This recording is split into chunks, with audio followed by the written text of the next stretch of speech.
Los cubiertos apenas rozaban la vajilla cuando la voz de Alejandra atravesó el murmullo tranquilo del almuerzo dominical. Estaba de pie al final de la mesa, con el rostro encendido, sosteniendo la tarjeta entre los dedos hasta que se partió en dos con un chasquido. «Aprende a vivir sin Milana», dijo, con un tono tan cortante que atrajo todas las miradas. El sonido del plástico rompiéndose resonó más fuerte de lo que debería, rebotando contra las paredes de madera vieja de mi casa en San Miguel de Allende. Los primos bajaron los tenedores. Mi cuñada desvió la mirada hacia su plato, fingiendo ajustar la servilleta. Hasta los niños sintieron el cambio en el aire. Su parloteo sustituido por un silencio inquieto. Sentí el peso de su lástima, pero me negué a darle a Alejandra el espectáculo que esperaba. En cambio, puse la mano plana sobre la mesa, firme, como si estuviera calmando una tormenta. «Tienes razón», dije, con la voz baja. Parpadeó, desconcertada, pero se recuperó rápido, arrojando los pedazos rotos sobre el mantel como si fueran sobras. Luego dio media vuelta y salió, sus tacones golpeando fuerte contra el piso de madera hasta que el sonido se desvaneció. Recogí los fragmentos, uno por uno, los números grabados atrapando la luz como burlándose de mí. Todavía estaban calientes de su mano cuando cerré el puño alrededor de ellos. Mi silencio llenó el espacio que ella dejó, y nadie se atrevió a hablar. Me excusé sin dar explicaciones, llevándome los pedazos al piso de arriba. Tras la puerta de mi despacho, los coloqué sobre el escritorio. 4 pequeños recordatorios de lo que me habían quitado y lo que aún podía reclamar. Me senté en el silencio, ya buscando el cajón cerrado que guardaba los documentos que nadie más recordaba. La puerta se cerró de un golpe, y el eco de los tacones de Alejandra se desvaneció por el sendero, dejando solo el roce nervioso de los tenedores contra la vajilla. Me quedé sentada un momento más, con la mano cerrada alrededor de la tarjeta rota. Sus bordes filosos se clavaban en mi palma, dejando marcas leves en la piel. Desde el comedor llegó el murmullo bajo de voces. Escuché a mi cuñada susurrar lo humillante que debía ser para mí, una madre dependiendo de su hija. Otro primo masculló algo sobre el orgullo, como si la escena que había soportado fuera merecida. Sus palabras flotaban como humo de una fogata, acre y sofocante, pero me negué a respirarlas. Me levanté sin decir nada. Mi silla rozó suavemente el piso de madera, y los susurros se apagaron. Nadie me siguió mientras subía la escalera angosta, aún sosteniendo los pedazos como si fueran un secreto que nadie más merecía ver. En la quietud de mi despacho, coloqué los fragmentos en el escritorio. 4 pedazos, nada más que plástico, pero brillaban bajo la luz de la lámpara como pedazos de vidrio. Los miré, no con tristeza, sino con una claridad extraña que se me había escapado por años. Alejandra pensó que me había cortado las alas. Creyó que me había puesto en mi lugar. Giré la llave de latón en el cajón pequeño bajo el escritorio y lo abrí. Dentro estaban las carpetas que no había tocado en años: registros, escrituras, contratos, estados de cuenta que contaban una historia que nadie en el comedor conocía. Deslicé el dedo por el borde de un sobre marcado Valle de Bravo, el nombre de un terreno que mis abuelos me dejaron. Uno que Alejandra nunca se molestó en preguntar. Cerré el cajón con cuidado. El sonido de la llave nítido en el cuarto silencioso. Mi mano volvió a los fragmentos de la tarjeta, y por primera vez en mucho tiempo, sentí la calma de una decisión que ya tomaba forma. Me recosté en la silla, los pedazos rotos aún brillando, mientras los recuerdos de los años que construyeron su comodidad empezaban a surgir. Me recosté en la silla, con la mirada fija en los fragmentos esparcidos sobre el escritorio, y los años se desenrollaron en mi mente como una película que no podía detener. Recordé las noches en el hospital de Guadalajara, registrando signos vitales bajo luces fluorescentes implacables, con las piernas doliendo tras 12 horas de pie. La cafetería del hospital cerraba horas antes, pero no me molestaba en comer. Tomaba café negro, convenciéndome de que era suficiente para seguir adelante. Cuando terminaba mi turno, cruzaba las calles oscuras hacia una pequeña oficina en el centro, donde estudiantes de secundaria se encorvaban sobre problemas de geometría y ensayos de Sor Juana, mientras yo luchaba por mantener los ojos abiertos. Cada peso importaba entonces. Cada hora que me mantenía despierta era un paso más hacia la vida que quería para Alejandra. Cuando recibió su carta de aceptación a la UNAM, lloré en silencio en el vestidor del personal, aliviada y exhausta hasta apenas poder respirar. Firmé préstamos. Trabajé horas extras y recorté gastos en todo lo posible para que ella nunca sintiera el hambre que yo sentí. Recordé estar parada a orillas del lago de Chapala después de un turno, viendo cómo las ondas atrapaban la luz del puente. El viento traía el aroma salado del agua y susurraba promesas para mí misma que los sacrificios valdrían la pena, que ella nunca conocería esta versión agotada de mí. Años después, cuando me pidió ayuda para comprar la casa en San Ángel, no lo dudé. Junté de mis ahorros, vendí un terreno en Puerto Vallarta y le entregué el enganche con una sonrisa. Me abrazó rápido, distraída, ya hablando de colores de pintura y entregas de muebles. Ahora esos años regresaban con un filo amargo. Cada comida que me salté, cada noche que llegué a casa demasiado cansada para comer, había sido el cimiento de su comodidad. Me incliné hacia adelante.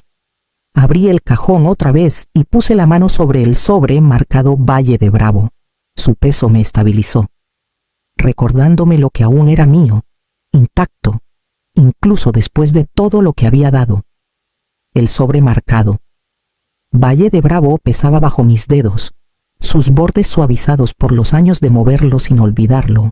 Lo saqué y abrí la solapa con el mismo cuidado que alguna vez di a las fichas de recién nacidos en el hospital. Dentro estaban los documentos que me habían anclado en silencio, incluso cuando el mundo creía que no tenía nada. Mis abuelos me dejaron ese terreno al sur de Valle de Bravo, un lugar rodeado de pinos y con un arroyo que susurraba al pasar. La mayoría en la familia lo descartó como un pedazo de tierra sin valor, una reliquia de otra época, pero yo lo conservé. Más tarde, cuando los desarrolladores comenzaron a fijarse en Valle de Bravo para casas de fin de semana y hoteles boutique, entendí su valor. La venta de un solo lote pagó el primer año de universidad de Alejandra. Otro cubrió el enganche de la casa en San Ángel, pero nunca se lo dije. Para ella, el dinero llegaba como lluvia de becas, regalos o del hombre que ella creía tenía la bolsa. Nunca miró lo suficiente para ver mi firma al final de los cheques. Junto a las escrituras había otro conjunto de registros, estados de cuenta, de inversiones tempranas en startups del corredor tecnológico de Guadalajara. Cuando Alejandra aún estaba en la prepa, asistía a reuniones de inversionistas, a menudo la única mujer en la sala, escuchando con atención y tomando riesgos con el poco capital que había juntado. No todas las empresas sobrevivieron, pero una o dos echaron raíces y crecieron en compañías con oficinas en Zapopan. Sus rendimientos fueron constantes, creciendo en silencio en cuentas que solo llevaban mi nombre, la casa en San Miguel, el coche que a Alejandra le gustaba pedir prestado, incluso las tarjetas que ella reclamaba como suyas. Todo había sido financiado por estas decisiones calladas. Ella confundió mi discreción con dependencia, mi silencio con debilidad. Pero los libros contaban otra historia. Apilé los papeles con cuidado. Luego cerré el sobre. Mi mano se quedó en la manija del cajón mientras lo cerraba con llave. Afuera, la casa estaba en silencio. La familia se había ido. En la quietud, sentí el peso de algo que cambiaba, como si la tierra misma se hubiera inclinado de nuevo hacia mí. Apagué la lámpara, los fragmentos de la tarjeta rota aún brillando débilmente, y caminé hacia el cuarto donde mi laptop esperaba por lo que ya sabía que haría después. La medianoche llegó en silencio. La casa oscura salvo por el resplandor pálido de la pantalla de mi laptop. La casa olía levemente al pollo asado del almuerzo, ya recogido, pero el silencio era absoluto. Me senté en el escritorio, el archivo de Valle de Bravo a mi izquierda, los 4 pedazos de plástico a mi derecha, y mis dedos listos sobre las teclas.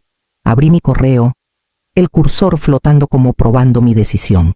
El contacto en la cima de mi lista no había cambiado en más de 10 años.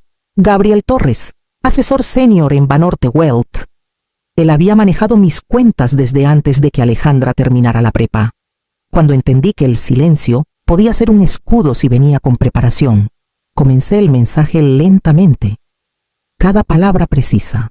Mencioné la cláusula que redactamos años atrás, la que Gabriel me instó a considerar cuando Alejandra exigió su nombre en las cuentas de la casa. Si alguna vez sientes que tu acceso o autoridad están en riesgo, establezcamos un protocolo de comando único, dijo. En ese momento, lo creí innecesario, casi paranoico, pero firmé los papeles, los archivé y nunca hablé de ellos otra vez. Esta noche, esas palabras fueron mis salvavidas. Le indiqué que ejecutara la cláusula de inmediato, revocar a todos los usuarios secundarios, consolidar los fondos en la cuenta de contingencia, congelar cualquier tarjeta ligada al nombre de mi hija. Mi mano tembló en el ratón, el peso de los años presionando en una sola decisión. Cerré los ojos, respiré hondo para calmarme y di clic en enviar. El suave sonido del trackpad apenas se oyó, pero resonó en el cuarto como un martillo. En ese instante, cada susurro de debilidad, cada desprecio que había soportado, se apagó. Mi voz no se alzó, pero mi voluntad habló. Me recosté, dejando que el brillo de la laptop se desvaneciera en la quietud. Los fragmentos de la tarjeta atraparon la luz mientras los guardé de nuevo en el cajón. Prueba de lo que se había roto y lo que había reclamado. Para el amanecer, Alejandra buscaría la riqueza que creía suya, y la verdad la encontraría a plena luz del día. Por la mañana, el sol se derramó sobre el lago de Chapala, destellando en el agua mientras la ciudad despertaba. Imaginé a Alejandra levantándose tarde, como siempre, y dirigiéndose al mercado de San Miguel con su aire habitual de superioridad.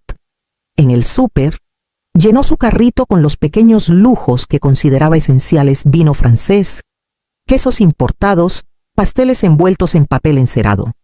La veía parada en la caja, saludando al cajero con su encanto ensayado, esperando el pitido de aprobación que sellaría su imagen de control. En cambio, la máquina tartamudeó, la pantalla parpadeando en rojo. Transacción denegada. Alejandra frunció el ceño.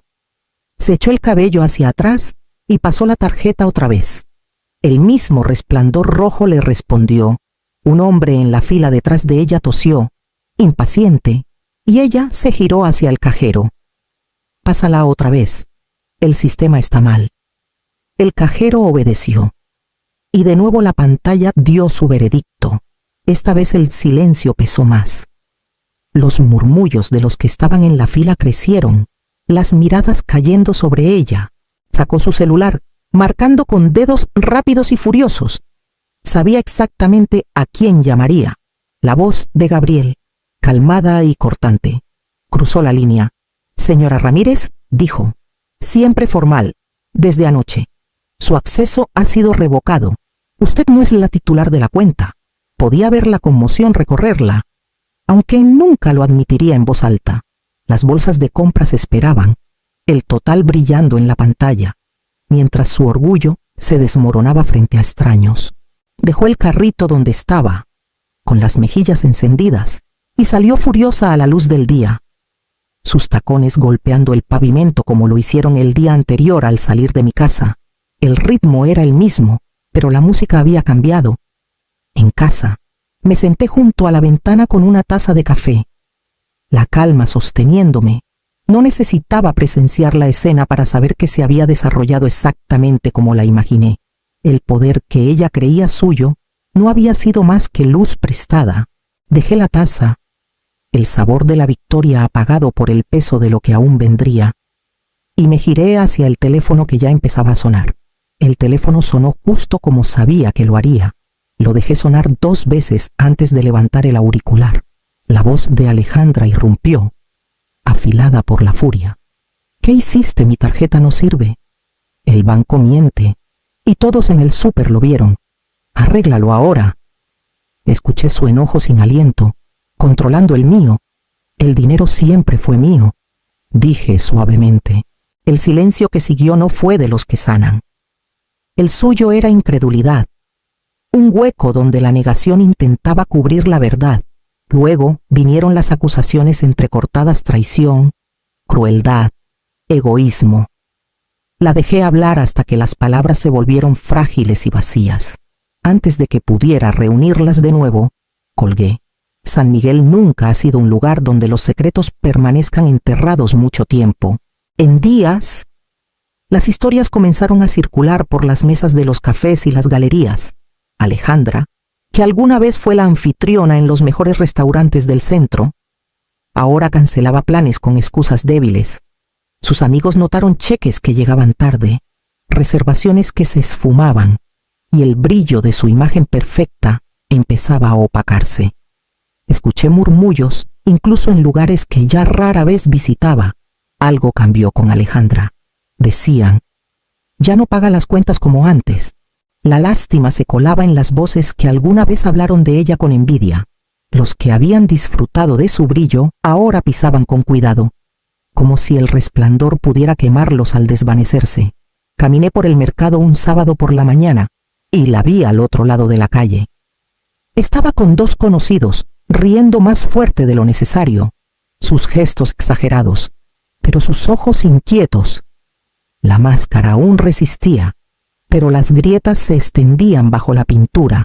En casa, colgué el teléfono y volví a mi escritorio. Los pedazos de la tarjeta rota aún estaban en su cajón, intactos, esperando. La furia de Alejandra ya no me inquietaba. Solo confirmaba lo que siempre supe: un cimiento construido en terreno prestado no puede sostenerse mucho tiempo. Tomé el sobre de documentos legales, preparándome para el siguiente paso, donde el silencio hablaría más fuerte que su voz otra vez. Las cartas salieron un miércoles por la mañana, sobres gruesos sellados con los nombres de despachos que nunca gastaban palabras. Cada línea era precisa: propiedades reescrituradas, accesos congelados, contratos revocados. Firmé cada una con mano firme, sellándolas como si cerrara puertas que nunca debieron abrirse. Alejandra reaccionó justo como esperaba. Su voz pasó del teléfono a internet, donde podía gritar al vacío y buscar simpatía. Publicó que la habían robado, que su propia madre se había vuelto contra ella, que ella era la verdadera víctima de una traición. Al principio, sus amigos dieron clics de apoyo, algunos incluso corriendo a defenderla, pero la simpatía flaqueó cuando la verdad salió a flote en documentos que ningún hashtag podía borrar. La recuperación fue rápida. 2 autos que ella presumía por la ciudad, ambos rentados a mi nombre, desaparecieron de su entrada en días. Los vecinos observaron desde sus portales mientras las grúas se llevaban los símbolos de su independencia. Intentó reírse de ello en línea, pero la risa sonaba hueca cuando se juntaba con el silencio en la calle. Leí sus palabras 1 o 2 veces, lo suficiente para confirmar que su historia no tenía ancla, y luego me alejé. Mi enojo se había consumido. Lo que quedaba era algo más tranquilo y mucho más fuerte: paz, no triunfo, certeza, no rencor. Por años temí este momento, imaginando que se sentiría como una guerra. En cambio, se sintió como agua calma, como la marea retirándose para revelar la arena que siempre fue mía. Guardé las cartas restantes en un archivo y lo puse junto a los pedazos de la tarjeta rota. Los 2 objetos pertenecían juntos, prueba de lo que se intentó y prueba de lo que había reclamado. Esa noche salí al balcón, el lago de Chapala brillando en el crepúsculo, y dejé que el silencio de mi decisión se asentara mientras me preparaba para lo que sería la vida en mis propios términos. El departamento era más pequeño, pero cuando giré la llave por primera vez, el espacio se sintió lo bastante amplio para respirar. La luz del sol entraba por las ventanas que daban al lago de Chapala, destellando en el agua como si el lago mismo me diera la bienvenida. Dejé mi maleta junto a la puerta, sin camiones de mudanza detrás, solo lo que elegí llevar. Compré muebles de segunda mano en Tianguis, de Ashishik, piezas con rayones e historias que se sentían más honestas que el brillo de algo nuevo. Una mesa de roble gastada, un sofá de tela azul desvaída, una lámpara que arrojaba luz cálida por la sala. Por primera vez en años, nada se compró para impresionar. Todo estaba ahí porque simplemente me gustaba. En el balcón, planté albahaca, tomillo y romero en macetas de barro. Cada mañana las regaba, el aroma de las hierbas subiendo en el aire costero. Su crecimiento lento pero seguro. Sentía lo mismo en mí pequeña, constante, viva otra vez. El trabajo llegó calladamente, casi por casualidad. Una startup local me preguntó si consultaría unas horas a la semana, revisando contratos y ayudándolos a navegar inversiones tempranas. Acepté, no por la lana, sino por el placer de usar mi mente donde se valoraba. Su gratitud se sentía diferente al aplauso vacío que alguna vez recibí en las mesas de Alejandra. Mientras tanto, me llegaron noticias de la mudanza de Alejandra. La casa en San Ángel se fue, reemplazada por un departamento rentado en Puerto Vallarta. Con el orgullo herido, lo explicó como una reducción temporal, pero San Miguel es una ciudad pequeña, y la gente sabía, la máscara se deslizaba, y la lástima la seguía donde antes estaba la admiración. Estaba en mi balcón al anochecer, el lago cambiando con la marea, y sentí el espacio dentro de mí asentarse en algo nuevo. No había perdido un hogar. Había ganado una vida.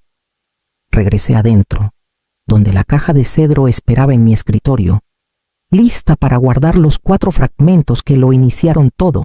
La caja de cedro estaba en mi escritorio. Su tapa tallada con un patrón sencillo de hojas. La abrí despacio, el leve aroma de la madera subiendo como si hubiera estado esperando todo este tiempo. Uno por uno, puse los fragmentos de la tarjeta rota dentro. Sus bordes ya no cortaban mi piel. Descansaban tranquilos, inofensivos al fin. Durante semanas los guardé en el cajón, recordatorios del momento en que Alejandra pensó que me había acabado. Esta noche, decidí que pertenecían aquí, no como reliquias de vergüenza, sino como un talismán. Eran prueba de que había sobrevivido, de que elegí el silencio no como rendición, sino como fuerza. Jalé mi diario y escribí las palabras que se habían formado en estos meses.